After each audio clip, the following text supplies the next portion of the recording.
Kuzuzampo and a very warm welcome to all our viewers. This is BBS Channel 2 and I'm your host for the next 1 hour Karma Dendrup. This is your weekly dose of Buddhism, the Jangchub Shing. And this episode is being filmed in the very beautiful and, as the name of the place itself goes, peaceful Shualing Resort. Now that we are 24/7, should you miss any of our programs, you can watch the programs the following day. For our program schedule, please log on to our website www.bbs.bt/bbs2. For those of you who are watching this program for the first time, what we do in the Jangchub Shing is that we discuss Buddhist truths and principles to better comprehend or to gain better understanding of the vast and profound Buddha Dharma. On this episode, we have a very special guest, esteemed Dr. Robert Thurman.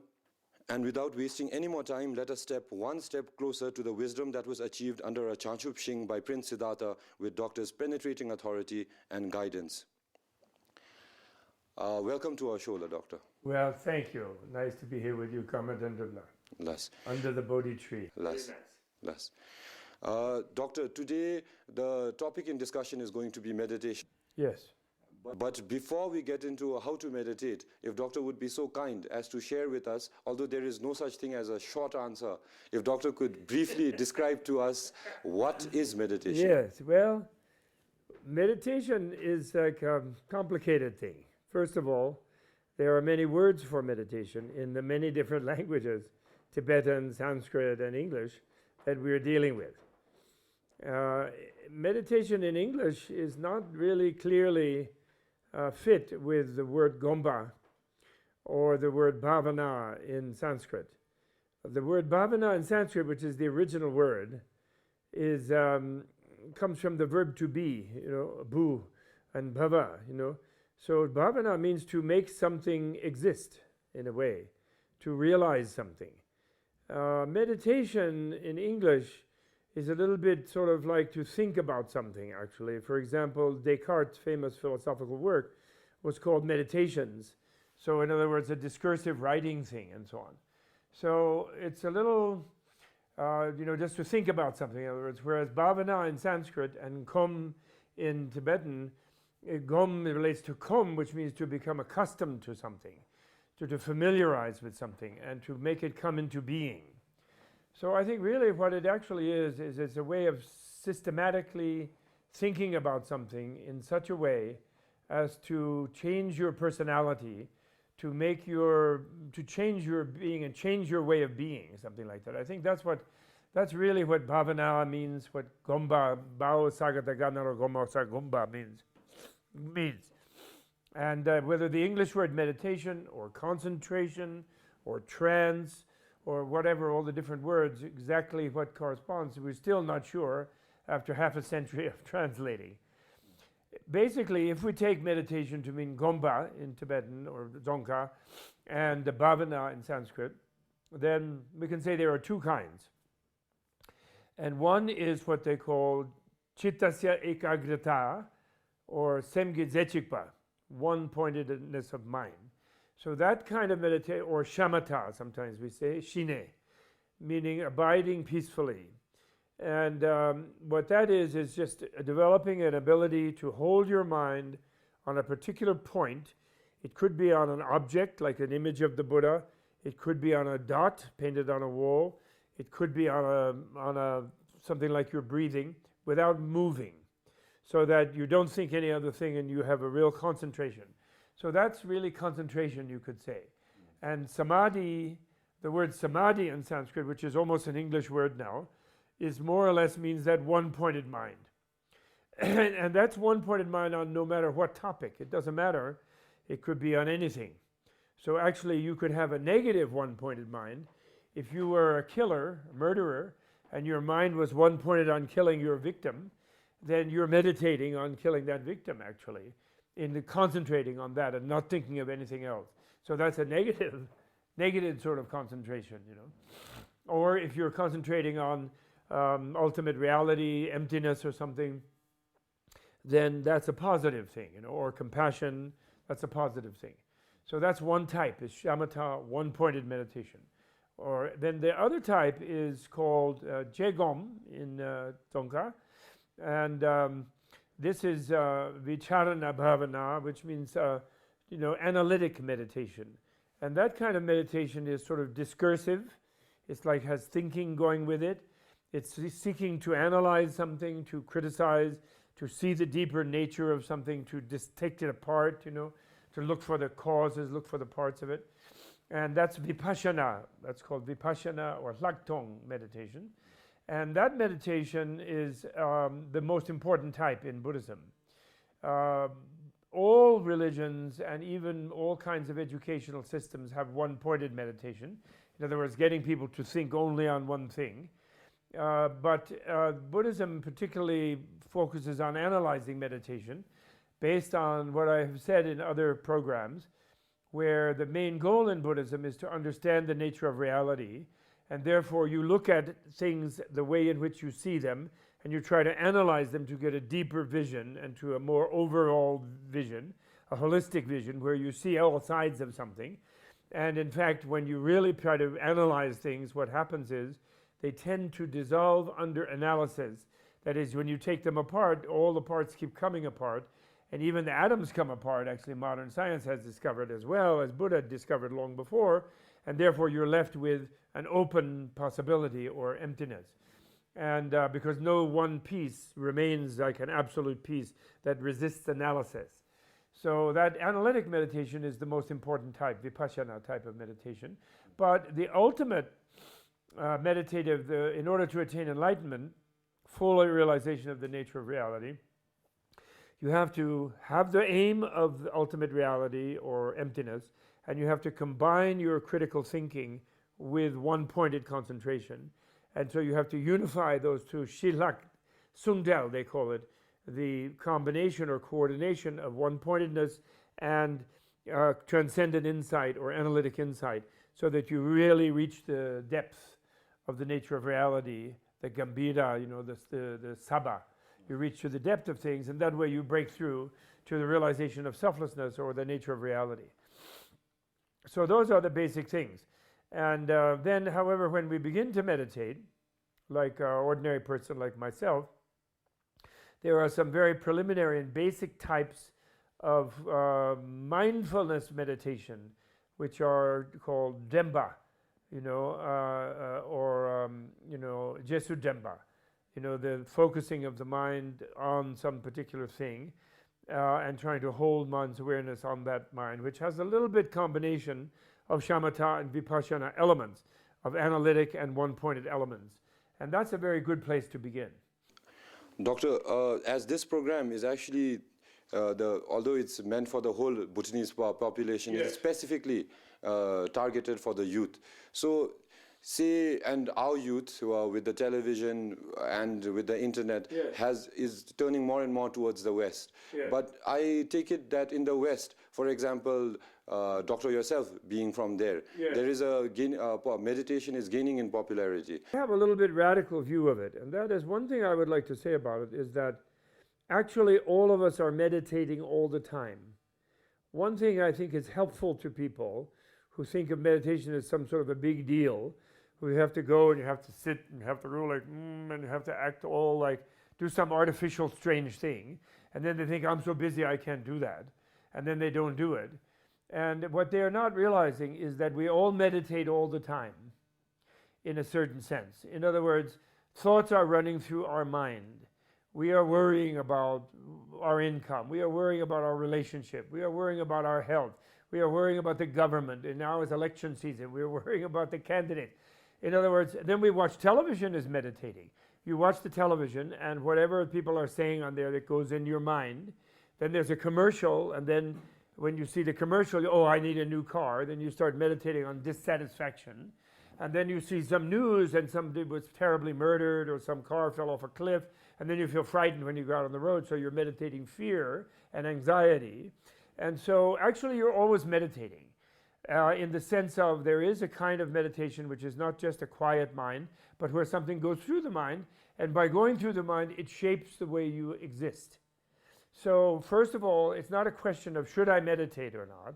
I am meditating all the time. And then it becomes a question of, well, what do I want to meditate on?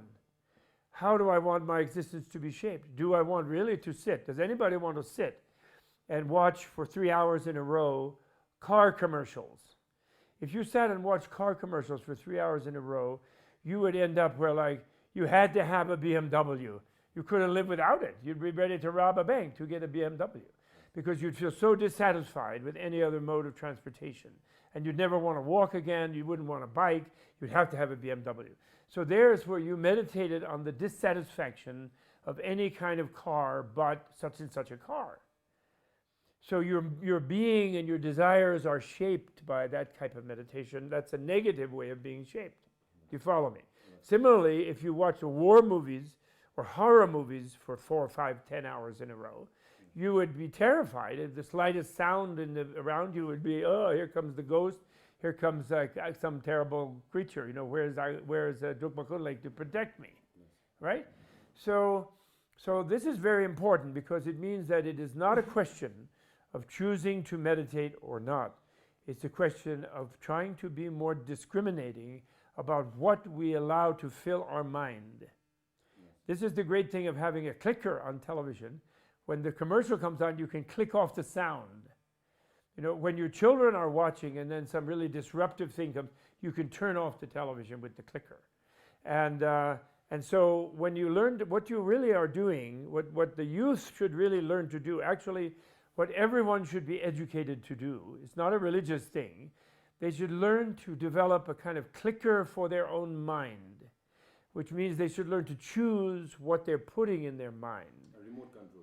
What? A remote control. That's right, a remote control for your mind. That's right, a remote control. Clicker, I'm calling it. Remote control. And so that's really what I think I can share with your readers or your listeners, is your viewers, is how to sort of do that. And one beginning way to do it, which is a beginning type of meditation, but in a way it's very deep. If you learn to do it really, really well, you'll practically be a Buddha by the time you've finished. And the beginning way to do it is to practice mindfulness and to try to be more aware of what you're doing in the moment.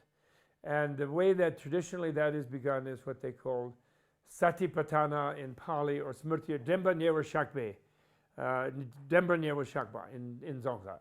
And usually that you put Demba Nyewa Shakba on the body, then you put it on the sensations in the body, then you put it on the mind, and then you put it on the contents of the mind. So there's 4 aims for the Demba Nyewa Shakpa, and this is in one of the Eightfold Paths. It's the 7th member of the Eightfold Path of Buddhist practice. So also one thing I want to say before I go to that though, let me just say I got distracted. Is in choosing what to put in your mind. Therefore, reading is very important, because when you read, you're actually doing a kind of discursive meditation. So when you read a good novel that is honest and shows how human beings are, it makes you more aware of how people are, and you become more compassionate with the beings who suffer, and you become more critical of the beings who are evil and negative and harmful, and then you reflect on how you behave. So in a way, a very positive meditation is reading good literature. And Dharma is in literature. So for example, if you read a lot of former life stories of the Buddha, when the Buddha was a monkey king, when the Buddha was a deer, etc., this kind of thing, this shapes your being in a positive, ethical way, and you want to act more kind and more compassionate. So one very simple way for people to meditate is to read good Dharma content. I'm very fond of my friend Dzongzar Khyentse Rinpoche, who has undertaken a similar task to the one that I've been saddled with, which is to translate the Kangyur into English, and especially the sutras rather than so much the tantras. But that's a very good thing, because then some of the younger generation in Bhutan and also Tibet and Tibetan exiles, they're not going to really read classical Tibetan too well. Some of them may learn as they grow older, but basically they don't really read classical Tibetan. And so if they have in English, like the Lotus Sutra, the Vimalakirti Sutra, the Aratnakuta Sutra, this kind of thing, then they will have that to meditate. Reading the sutra is to meditate. For example, of the 3 types of education of wisdom, education of mind, and education of ethics. And then there's the 3 baskets in Buddhism, the Abhidharma, the Sutra, and the Vinaya. The Vinaya corresponds to education in ethics. The Abhidharma corresponds to the education of wisdom, of intellect. But the education of mind, which means meditation, sutra corresponds to that. So that when you read a sutra of the Buddha, you meditate on the Buddha's speech. In other words, Buddha's speech comes into your mind, or speech somehow connected, dialogue with someone, if he's talking with someone. And so then you're actually sharing Buddha's mind when you read that. So that's a very important meditation. And I think everybody, for example, right now, in Sakadawa, here in Bhutan, if they read one sutra, while during the Sakadawa, one dialogue like from the Pali Canon, there is English translation, and I saw it in the DSB bookstore in Thimphu, copy of the Digha Nikaya, what they call, and the long discourses of the Buddha. And in that's a Pali Theravada thing, but it's common to all of us. And there's a thing there called the fruits of the wanderer's life, or fruit of the ascetic's life, Samana Pala Sutta. And if they just read that one sutra, they would be really benefit, and Buddha would be very happy. And that would be a meditation, just reading, just sitting. You can sit anywhere, you can lie down and read. You can sit up, it doesn't matter, you don't have to sit in some special way. And so reading some trash novel, on the other hand, some stupid thing, is a negative meditation. So it's a lot has to do with choosing what you allow into your mind, because your mind is your own sacred place. And you shouldn't just allow any idiot propaganda or any stupid commercial propaganda just to flood into your mind all the time, because it will shape your way of being in a negative way. And this is a very, very important point I want to make about meditation, okay? So now coming back then to the Drempa Nyewa Shakpa. Yeah, so in Drempa Nyewa Shakpa, when you do formal meditation, you try to get into a posture that is comfortable, so that when you sit in that posture for some period of time, 15 or 20 minutes or half an hour, you won't have to shift around too much, you won't be too uncomfortable. And so some Western people have trouble sitting cross-legged because they're used to sit in chairs, but Bhutanese people, I think they're more capable of sitting cross-legged quite easily. And so the ideal is to do full lotus, or full lotus position, where you put one foot on one, you put both ankles on the sides, like you put this one first, you put like that, and then you bring the other one and you put it on top of this one, so that you're sitting like that, but I don't really have room in this chair for that. That's the full lotus position. So I'm doing half lotus position, where I put one underneath and then this one on top, because this is better for the chair, but it doesn't matter. But I'm quite balanced and I'm comfortable this way. I could easily sit here half an hour without really feeling too much pain in my legs and so on. So half lotus is also fine. Then you have your back a little bit straight, but not too rigid like a meditator. And you let your shoulders down, relax a little bit. You don't crunch them up too much by your ears. And you put your hand flat on a little bit above your lap ideally, but you can put it in the lap. And then your other hand flat on top, and you touch the two thumbs. That's the sort of balanced way, which at first feels a little uncomfortable, but after a while you get used to it and you can hold them like that quite peacefully. And this has a good effect on your elbows and your shoulders when you do like that. Then you a little bit tuck your chin. You don't put your chin out, you put your chin down just a little bit, and as if there was a thread on the crown of your head pulling you upward, so that your head is a little like this. And you leave your mouth closed if possible, but not clenched tight. The teeth, you don't want to grind your teeth. You have the teeth touching, but not too tight. Tongue on the palate, up on the upper part of the mouth. Breathing through the nostrils if possible. And then eyes should be half closed ideally. A lot of people, when they meditate, they like to close their eyes, but then you might fall asleep. So it's better to have them half closed. And then if you have a small nose, focus together, like a little, not quite cross-eyed, but a little like this, a little bit in front of the nose. If you have a big nose like me, you can look at the tip of the nose.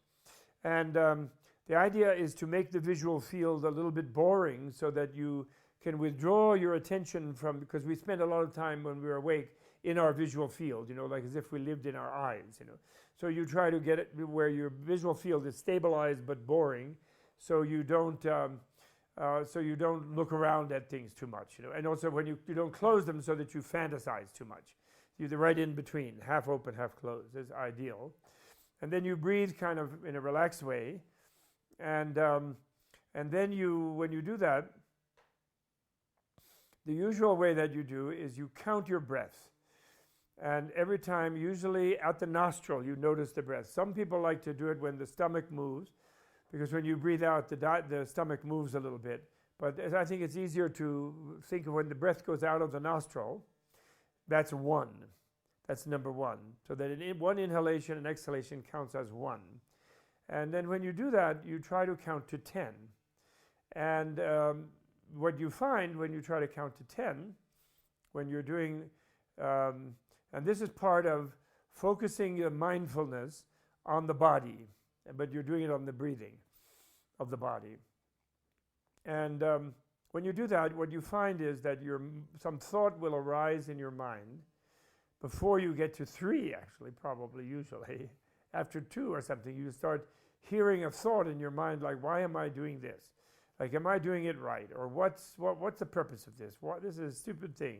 I feel like doing something else. I should go, I'm busy, I have to worry about this. So you start thinking about something. And then this is the key point. When you start thinking about something, what you do is you notice that you're thinking about something, which already is pulling away from the thinking. Because when you think about something, you sort of don't notice that you're thinking about something, you just think. So like you start remembering yesterday it was so nice, I had a Red Panda beer and I went over here and I had some potato chips and the peanuts and I chatted with my friend and it was really great. And you're just going like that. You don't notice that you're doing that, but your mind is going off in that memory. So the Demba is moving away somewhere, you see. Demba means memory, right? It's not being Nyewa Shakba and focused. So then what you do is you catch yourself, which means you sort of jump to a different place in your consciousness. And you notice, oh, I was going off there into that train of thought. In English we have the expression, a train of thought, like a railroad train, I'm riding on that train. And then you get off that train. It's like you get off a bicycle. You just step off, you get out of the car. And that means you have developed, you move to a different place of Dremba.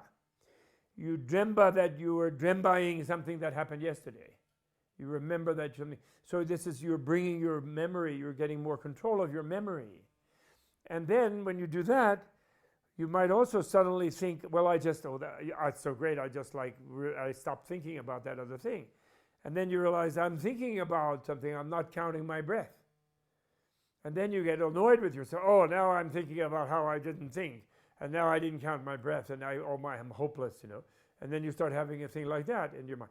And then you come off of that, and then go back to 1, 2, with the breathing. And then one thing, you try not to breathe big breaths, or quick breaths, which when you look at your breathing, you tend to change it. You alter it. You want to breathe more deeply, or you want to do something, but try not to. Just breathe the way you normally breathe. Just count them. So then the one thing you allow yourself to do is to go 1, 2, 3, 4, 5. And when you do that, these other thoughts want to come and stop you. And you sort of just ignore them. You sort of let go of them, and you don't notice, you don't think about letting go of them. It becomes, at first you do, you have to, but then after a while, it's where they just sort of thoughts crowd in on your 1, 2, 3, and even then you'll start thinking, why am I doing this? What's the point of it and all this? And you have already learned about what the point of it is, which is to become more aware of how the thoughts rise and fall in your mind. And being able to concentrate your mind, and just, if you decide I want to count to 100 even, 108 breaths, I will without thinking about anything else. But that takes a little doing, actually.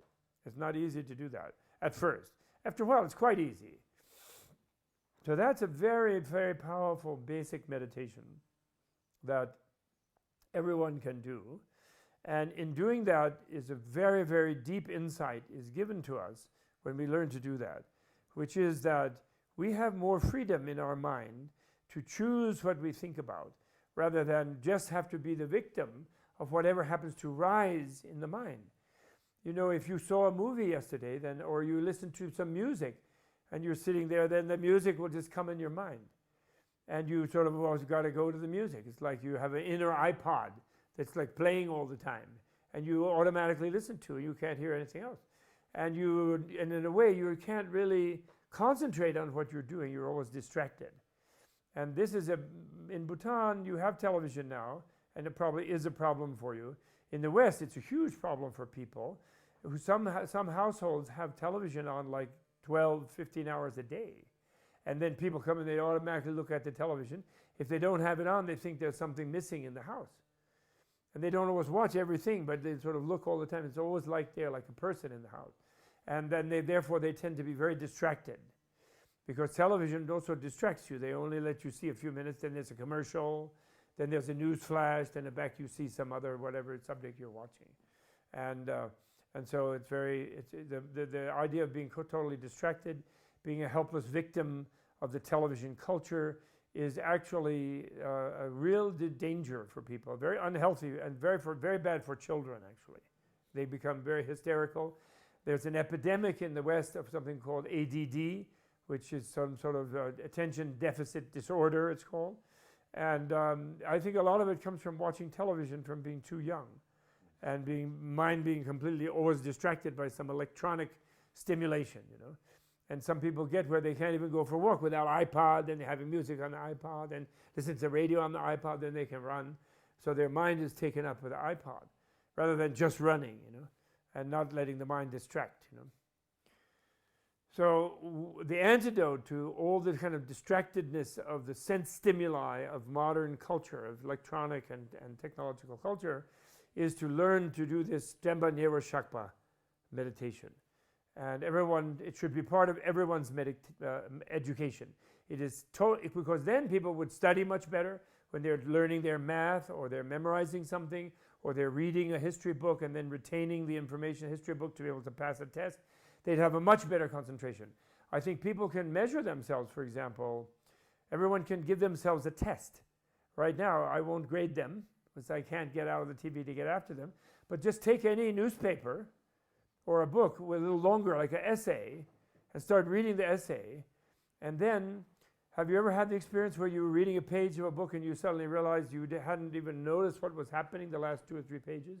Because your mind wandered and you were thinking, it was thinking about your girlfriend, or thinking about next week, or thinking about something else, right? And then you have to kind of go back what happened, because you actually read it, your eyes were reading it, it was going in your brain, but you didn't pay attention to what you were reading.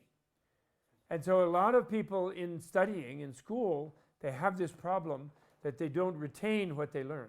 That's really one of the messages, I think, you know. But for example, in school, Demba Nero Shakpa could be used with students without it involving Buddhism. It's just a skill of managing your own mind. Why does it? It has nothing to do with Buddhism. It comes from Buddhist psychology, but it's just psychology. So if students, for example, when they were in school, took 15 minutes twice a day, and they sat down to count their breath, and then in counting their breath to 1 to 10, you can't check them in a test, because you don't know if their mind is. Someone could pretend, I got to 10, I didn't think about anything. But that's never mind. Then they're lost if they cheat.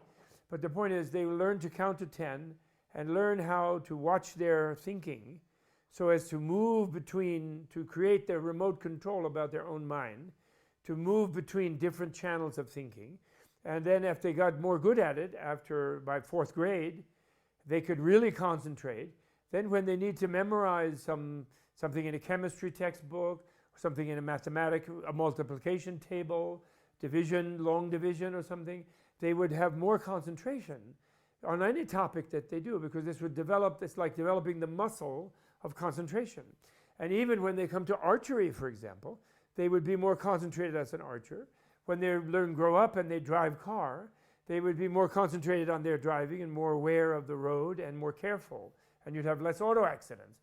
So whether they were Christian or Hindu or Buddhist or whatever they were, the fact that they had more control of their own mind is immensely important, and therefore it should be part of their education. You know, like you learn hygiene, and you go to school, they teach you brush your teeth, and that helps your teeth. But why wouldn't they teach you to brush your mind and help your mind, you know? In America, it's very difficult because this, what they call, quote, meditation, as if it was some big special thing. They think that's an Eastern thing. So Christian parents or Jewish parents or atheist parents, secular parents, they get all nervous. Oh no, but you're teaching my kids some religious fanatic thing from Buddhism or Hinduism. Do you know what I mean? So they think it's some religious thing. But it isn't at all. It's actually improving the student's ability to think and to be aware of what they're doing when they think, and to be more immune to propaganda and to stupid ideas, and more sharp in their intelligence. It would increase their intelligence, actually. So actually in a proper society, everybody would be taught how to do this and how to manage. It's like managing, it's the hygiene of your mind, let's call it. And it should be a normal thing in education without anybody saying, this is Buddhist, this is religion. Do you follow me? Yes. That's my point. Yes. And just like I made the point that meditation there is a discursive type of meditation, a thinking type of meditation. It isn't always just no thinking. There's a thinking type. And therefore, when we think, or when we watch a movie, or when we watch a play, or when we watch a commercial, we are meditating in the sense that this is going in our mind and shaping our mind. So there's in Buddhism, for example, even Zen meditation, the young people will know about Zen because it's very famous. And Zen is a Japanese translation of Son in Korean, Chan in Chinese, Dhyana in India in Sanskrit, and which means Sanden, meditation. And yet the masters of Chinese Chan, of the meditation, they say, we're not meditating. We are cultivating wisdom. Because the only thing that liberates you from ignorance, which is the cause of suffering, therefore the only thing that liberates you from suffering is wisdom, not meditation by itself. But then to get wisdom, you have to bring meditation together with critical thinking. So there's 3 levels of wisdom: wisdom born of learning, wisdom born of critical reflection, and then wisdom born of, we translate, meditation or concentration. So you have to do it in that order. So everybody should realize, all you young Bhutanese people should realize, that it's not a question of should I meditate? Is that some old-fashioned Buddhist thing or not? That's not the question. You are meditating all the time. When you're awake, even when you sleep, you're dreaming, you're meditating. So therefore, it's a question of what are you going to choose to meditate on? You have a free choice. Are you going to meditate on something that makes you more unhappy? Are you going to meditate on something that makes you more happy? Are you going to meditate on something that makes you behave in such a way to make other people more unhappy? Or are you going to meditate on something which makes you tend to make other people more happy? That is entirely the question. And so that's what we're talking about, okay? So then, as we've done Demaneva Shakba about the body, only speaking about the breath, then there is a deeper push on that we can begin to do, where we can begin to learn about overall what is the body. And this is very valuable, actually, what's called, my friend John Kabat-Zinn, famous meditation teacher in America, he calls it body scan.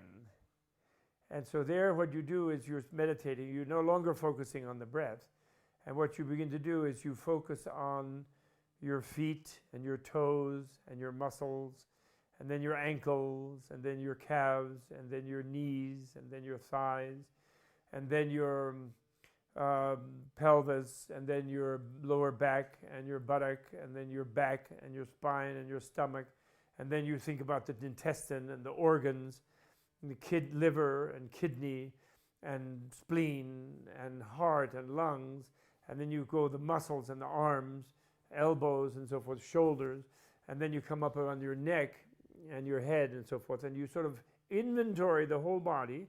And the more you know about the body, actually, the better. And you know your anatomy, and then you find when you do that, different muscles are sort of, there's tensions that you were unaware of, that you have some sort of a little bit pain or a little bit tension in this or that muscle, you kind of relax it by bringing your awareness on it, you kind of relax that. And then when you do that, you feel better, and you learn to control, in a way, your muscles more. And of course, then in the Buddhist thing, you also think about the content of your body. So you think of the content of your intestine and your stomach and so forth. And you get it a little bit deglamorizes your attachment to your body if you do this. But you don't have to push it to that point. That's more. This is the next level after you. This is still Jemba Nyewa Shakba, but here the Jemba is being Nyewa Shakba on the body, on the whole body, not just the breath. And then it automatically moves into Jemba Nyewa Shakba on the sensations, because when you go through your body with your awareness, it's like you do a body scan, like an MRI, magnetic resonance imaging. Like in some fancy hospital, they have machines like that. So you mentally do an MRI about your body, and you inventory it. And it relaxes it, actually, when you do it. But it also brings you more awareness about it, and you notice if you have some tension somewhere or some pain or something. And it can help your health, actually, in that way. But that's an indirect result.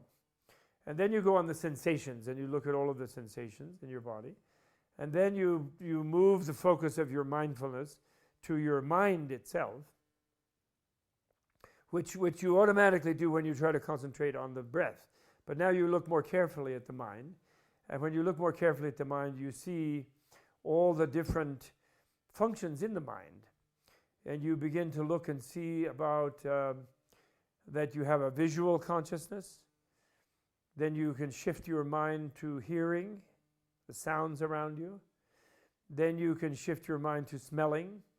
Then whatever tastes are in your mouth, and then finally the touching, the cloth on your skin, the seat on your back, and the air on your face, the breeze or the air feeling on your face, and your consciousness goes to attend to all of these things, and then you come to your mental consciousness, and then you notice how in your mental consciousness you can have an image of your house, or you can think of your friend's face, or you can think of the king's face, or you can think of an animal, the takin or a tiger in the jungle, and all of these images in your mental consciousness. So you begin to realize how complicated your mental consciousness is, and you a little bit deconstruct the idea that you are sort of some sort of simple point of awareness. So this is very valuable to focus on that, and you begin to realize that you're a very complicated process rather than a unitary thing like just karma dundrup. Then karma dundrup is just sort of one piece of one kind of awareness, and that's that. It's like you have an inner face, that's the unchanging karma dundrup face. You begin to realize there is no such inner face, and you're just all this complicated network of different experiences and perceptions. And then finally you take the Jemba Nyewa Shakpa on the content of the consciousness, what are called the dharma, or the phenomena, the mental objects. And then you realize that's incredibly complicated. The stores in your memory, all of the things that you've seen and experienced, and words that and concepts that you have. It's very, very complicated, those things. And in a little bit you can get lost in that. But what helps you is you see that reality is a flowing process, and that you are part of that process, and you feel more connected to all sorts of things when you develop that higher awareness. So all of that can grow out of just counting your breath, which is where I recommend everybody starts. Okay, any other question now about meditation? Because another thing which I feel that with my little attempts at meditation, a thing that is which Doctor touched upon is the fact that no thought. Because half of the time I think the misunderstanding that people have is the fact that, okay, now I should sit down and I'm meditating and I shouldn't have any thoughts. Yeah. So if Doctor could maybe elaborate a bit more, because I've read some literature or some Rinpoche speak about the fact that it is your mind, and its main characteristic is thought. Like it's a natural process that you shouldn't just blow it out of proportion and think that, oh no, now I'm thinking. Yeah, that's a very good question. And that's precisely the artificial attitude people have, that meditation is some weird thing, like going and hanging from your toes or something from a tree. and otherwise you're not meditating. That's what I'm trying to get rid of that duality by thinking more carefully, because very important type of meditating involves thinking. And so it's not a matter of having no thoughts. It's a matter of learning to choose what you think, and to realize that thoughts are always flowing in your mind at different levels, and choose between them. So the breath counting level of focusing mindfulness is a way of learning to see the complexity in the mind of how many different trains of thought are going on in the mind, actually. And then learning to pick one. And then among them, it can be a kind of attainment where you can, at first you're just focusing the mind on counting the breath. So that's a thought. You're going 1, 2, 3. Also, you have a conceptual orientation. You notice that you're breathing. You have an idea of there's something breathing. You're a person sitting there, etc. So you're within a whole conceptual construct that you're holding stable in your mind. And this gives you more concentrating power, which is good. But then you don't want to just sit there like just nothing in your mind, like just concentrating on nothing. That also is not useful. Actually, it will kind of dull your mind. So it's a skill of concentrating. But more important than the skill of concentrating is then the choice of what you're going to concentrate on. And that's the more important kind of meditating, which is called vipassana. And then I tried to say that all reading and studying and actually watching films, or all that you do, conversation with people, is kind of meditation. And having an argument with someone else actually is critical thinking meditation, because you're trying to think of reasons of why what you say is correct, and you're trying to be critical of what they say it's incorrect. You have to have a reason. You can't just shout yes, no, yes, no, yes, no. You have a yes because, and they say no because, and then you evaluate those reasons. Sometimes you decide to change your mind. Sometimes they decide to change their mind. That's a very powerful meditation on critical reasoning. And then when you're meditating yourself, you're thinking, well, is that newspaper article correct, or is that wrong? When you make a vote in the election, is this guy telling the truth or not? What does he say? Is it nonsense? Or is it correct? What is his reason? What's his record? What's the evidence? In other words, you develop the power of thinking critically. So it isn't just a matter of no thinking. It's a matter of learning to choose your train of thought. That is the absolute key thing. And that's why when you do meditate on the breath counting, more important than counting 1, 2, 3, almost most important moment in the breath counting meditation is when you are distracted and you go off on a train of thought, your memory goes somewhere, and then you catch it and you come back. You shift to a different point of awareness and you come back to the counting. This is a moment of becoming more deeply aware of how your mind works. So you shouldn't be upset that happened. When you catch yourself being distracted, being taken away helplessly by some underlying stream of thought, you then gain control over that stream of thought. That's the key. That's the absolute key. Okay? And so that's a skill we should all develop. And in the meantime, we should be more careful what we read, careful what we watch on television. We should watch only Under the Bodhi Tree with Karma Jangchub, because that's going to help us. And that's like meditating on some positive things, being under the Bodhi tree. And we're meditating on the life of Shakyamuni Buddha now in the Sagadawa, and we should read his life story, different versions. There are many different versions. There's the Pali version, there's modern versions, there's Little Buddha by Bernardo Bertolucci. There's all kind of different versions. And some are, they're in different cultures have different versions. And Mahayana has different vision of Theravada. Even there are different ideas in Theravada too. Tantrayana has different versions. But we can concentrate on all of them and get a deeper sense of the presence of the Buddha in the world. Actually, that's very important. Yeah. For example, one thing I have to say about Mahayana Buddhism, about Bhutan, is that Bhutan, the Theravada tradition nowadays, in the ancient time, the Theravada tradition was very interwoven with Mahayana tradition for most of the history of India. And even here in Bhutan, when you have monk who takes the Gelong vow, then that Gelong vow is like Theravada actually. So you have Theravada monk. There's no Mahayana monk. There's Bodhisattva vow in Mahayana, but not monk. So you have Theravada here. But the lone Theravada, which doesn't connect to Mahayana, they have this idea that Shakyamuni Buddha left town. He put down his 6-shooter and his teaching, and he attained parinirvana, and he took a hike and went off somewhere else to nirvana, because nirvana is somewhere else. Because the Shakyamuni allowed people to think in some of his teachings.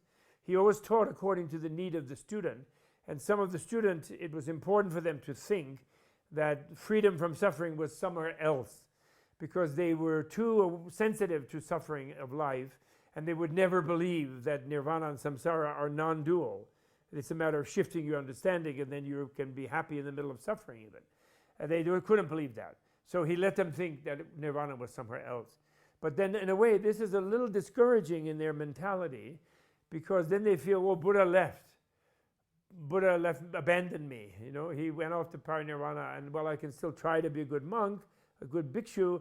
I can try to be ethical. I can try to learn about Buddhism, and be an arhat myself. But it's very difficult because Buddha he abandoned me. He isn't here. He left, and my trail won't come for 100,000 years. So they're a little discouraging. Whereas in Mahayana, Buddha's still here. The parinirvana was Sutsultembe Tsepa. It was a deed that only showing a certain manifestation to teach the teaching of impermanence, and therefore make us make more effort ourselves. But actually, the Sambhogakaya of the Buddha, as you mentioned the other day, the beatific body, the bliss body of the Buddha, is everywhere, never withdrawn, and it was non-dual with the whole Dharmakaya, which is the infinite universe, and always present. And the Nirmanakaya, as many the Tulku, of the Nirmanakaya emanation body, is everywhere, responding to every need of every being. So that's a little more encouraging for us. Although some people, can become too complacent as well with the non-dual idea. And like you mentioned, some people, after hearing Soja Rinpoche talk about how everybody was a Buddha, then they were going like, hey, if I'm a Buddha, why should I pay taxes? Why should I have a parking ticket? They get confused, And so having the Buddha potential within you and being completely enjoying being a Buddha is two different things. Doctor, another final question on meditation. Expectations. When you sit down to meditate, many people tend to think that, okay, now I've started to meditate, so I should become like a Buddha, say, within a week or within a month. So how do we go about it? What kind? My answer to that's a good question. My answer to that is the teaching of the great guru of America, Bill Murray, the comedian, in his movie called What About Bob, which you can maybe rent on Netflix. I don't know if you have Netflix here, but it's a great movie called What About Bob. Doesn't mean me, Bob. It's just General Bob, and his character. And he walks around with when he goes for the weekend somewhere, he takes his goldfish with him in a plastic bag. And he talks about baby steps, and everything should be baby steps, bit by bit, very, very gradual. See, the thing is, we've been meditating since birth, and actually we were meditating in many previous lives from the Buddhist point of view. So our mind is shaped by so much thought, and so many channels of thinking, and so much culture, and so much teachings, and so forth, good and bad. And so meditating is a way of trying to shape our own inner culture in a better way, and shape it into a culture of happiness for ourselves. Culture meaning a thing that holds us into an aspect of being happy. And so it takes a long time to reshape what you've been shaping yourself already for decades, ever since school and since growing up and even in previous life. So it takes time. So the thing is not to have a huge expectation. So my point is baby steps. But what one key thing is, though, if someone really decides they want to practice meditating, they have to first criticize themselves by saying, well, who do I think I am? And do I think I'm a non-Buddha? Or do I think I'm a Buddha? Or what? Or just because I'm meditating, am I suddenly going to be holy? Or I'm going to be my usual self? Or what? Because whatever their attitude is about what they're doing will very shape the result that they do. And another kind of important trick, so they should very much concentrate on the setting of their meditation, and that's what I want to talk about in another program. Secondly, they should do short bursts of meditation. One of the best tricks is on baby steps, if you just begin to meditate, like say you do Dempa Neva Shakpa on the breathing, counting the breath, this initial one that I mentioned, which is very good to begin with. Doing it for 10 minutes or 15 minutes twice a day is much better than trying to say, okay, I'll do this for 2 hours now. I'll get up at 5 a.m. and before breakfast at 7, I'll do 2 hours. And I'll hold myself to these 2 hours and then sit down. And then by 10 minutes, they're really sick of it. And then they somehow force themselves. And then they hear sound in the street, and then they're very distracted. And then they'll, this is useless. I'm not getting anywhere. I'm making myself unhappy. So the thing is, quit while you're ahead. If you start for 10 minutes and you say, I'll just do this for a little while, and I just get into this, I'll get 1 to 10, or maybe I'll go to 100, I'll try to do it 10 times, or if I keep getting distracted anyway, I'll just come back to 1, 10 times. And then a little bit, you'll get a little progress and you'll feel good about what you're doing. Then stop. Then dedicate the virtue, okay, may I become enlightened like Manjushri, etc. And for all beings become like that, and may I be a benefit to everybody, and quit. 10 minutes. That 10 minutes then you enjoy. Then you want to come back and do it. And then everything you do makes a difference. You know, a baby step. You know, every car commercial you watch gives you more appetite to buy a car. You know, bit by bit. The advertising people know that they don't get your mind. They don't get your mind in just one ad. So that's why they keep running that ad 100 times over, you know, because it's a baby step. That's how you shape your mind. So the two things to the answer about that is, don't try to set yourself too big a target and make too big an expectation. Just bit by bit, you're just asserting your free will and your free choice of what the content of your mind is. That's one. And then two, do your meditation in short sessions and try to have more frequent short sessions. So it's not too arduous for you, and you develop a liking for it. Like, you enjoy it. You don't get sick of it right away. Okay? Thank you very much. I have a final question on meditation. Okay. Because when Doctor was speaking about dedicating your practice in the end, yes. What came to mind was something that I had read that Nishil Khen Rinpoche had said about the three things, about the session, about the meditation session, the motivation in the beginning, the practice, and then finally the dedication. If Doctor could speak something very... The motivation at the beginning has to do with the setting, which I said I want to do another more certain kind of program. And in other words, and also who are you and what are you, what's your purpose and so forth. So motivation is to have a positive result, but not to necessarily have a huge result, just to bit by bit, positive, move freely toward a positive direction is the motivation. And Mahayana motivation, of course, is for the benefit of everyone. You know, because then my mom will be happier, my wife will be happier, my husband will be happier, my child will be happier if I'm a more calm, more focused, more concentrated. My teacher will be happy when I get a better mark in my class because I learned to concentrate better and I remembered more of what I read and so on. So I'm improving the quality of my mind. So that's a good motivation. And then at the end, you give away the good result and you dedicate it for Buddhahood for the sake of all beings. You realize it's just like, you know, when you do an archery contest, if you're just doing it for your own ego, I'm going to be a great archer, you know, you're not going to make as much of an effort in a way. But if I'm doing it for my team, you know, because we want to all go, yay, we won, and I want to help my team, you have a bigger motivation because you're doing it for others as well as yourself. And there's no harm in having a purpose for yourself. You know, it's not like it's just only for others. You know, your enlightened self-interest is always part of it. But you yourself and others gives you a more powerful motivation. And then you remind yourself of that at the end because you dedicate whatever you achieved for the benefit of yourself and others. And that's what that is. The Raptung Ova, it's called, the dedication, and Samba Soba. Any closing remarks any closing remarks from Doctor on this episode? No.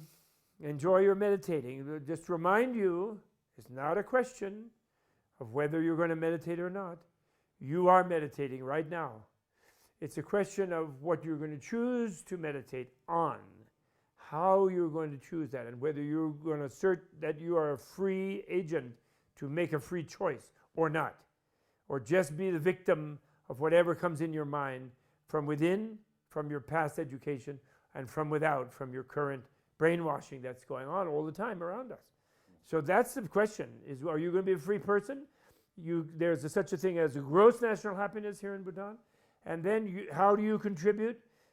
By making your personal your refined personal happiness is your contribution to gross national happiness.